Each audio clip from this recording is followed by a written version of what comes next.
Hi everyone, my name is Audrey. I'm a freelance graphic designer, and today I wanted to talk a little bit about print design. I'm going to be doing a series on print is not dead, because it's not. I love print design, and I've been noticing that I've been getting caught up in this feeling of just being so oversaturated with digital media that I wanted to take a breath and take a step back and really dive deeper into print design, because print design is tactile, and I just feel like it's a more interactive form of communicating, and the process of print is an art form. And that's something I feel like we've lost touch of, especially in this really digital age of AI and VR. So I wanted to do a series discussing print, how it's still really relevant today.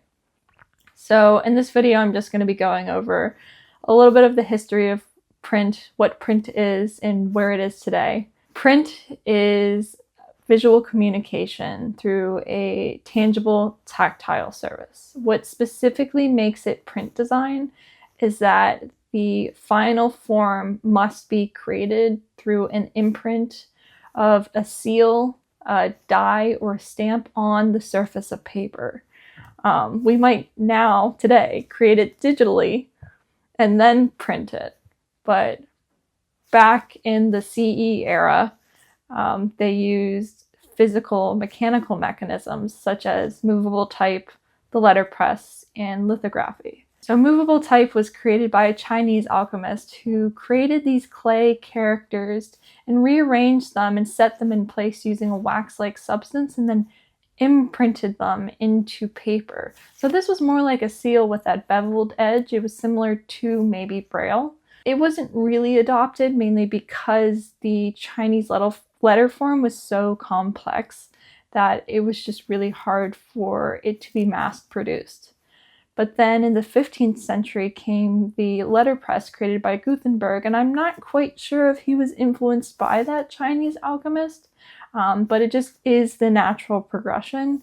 So the letterpress is a large-scale press where you have a frame and you have a bunch of different metal characters where you can really rearrange the type in different ways. You can make it a headline, body copy, italic, regular, and there was more play for these type masks to really mass produce newspapers and books.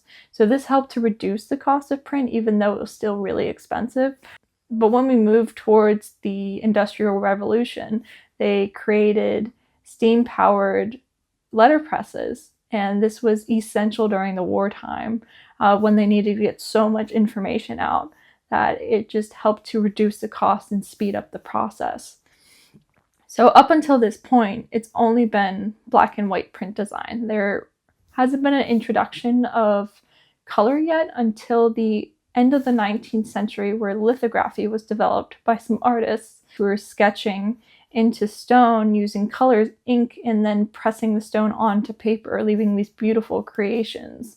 And this was the jumping point that led us into the digital printers and the inkjet printers we now have today.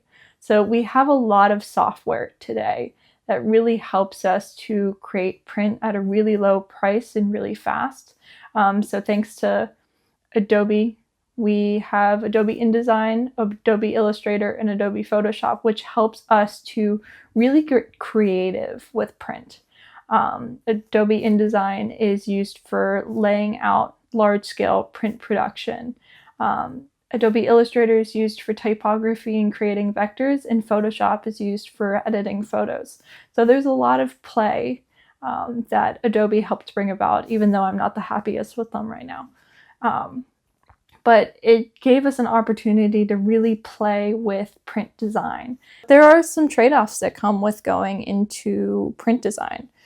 Print design is limiting in terms of what you can do. It's a little bit more costly.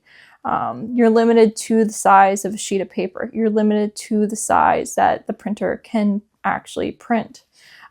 Digital, you're limitless. You have as many pixels as you want. And it's a lot easier to fix errors digitally. You can, if you accidentally spell something wrong, you can quickly re-upload it. Whereas if you spelled something wrong on print, you would have to completely reprint it. And that costs a lot of money. So print is essential for so many different things. It's important to companies for their branding, their marketing, their communication.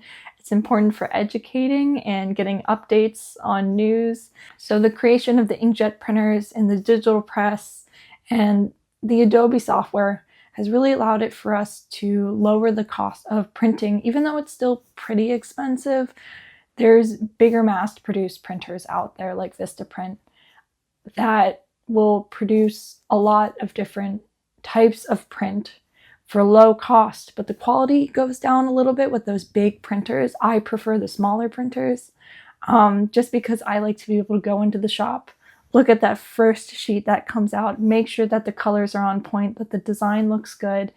And I just love being able to work with small businesses and small printers and small vendors who still treat print as a craft, as an art form. It just makes the process so much better. And right now we're in a time where we're so oversaturated with digital media and with AI and VR that more people are looking to take a break from digital media and feel that tactile surface of paper and really interact with something differently than just mindlessly scrolling. So print is still really, really important. And in this series, Print is Not Dead, I'm going to be doing a couple different videos on where print is going in the future, trends about print, and how the digital world and print can really work together. And if you want to follow along for this series, please hit subscribe. And if you want to be notified, please hit that little notification button at the bottom of your screen. As always, if you like this video, please leave a like or any comments if you have any questions or something you would like to share about print. Thank you so much for watching today, and I hope to see you next time.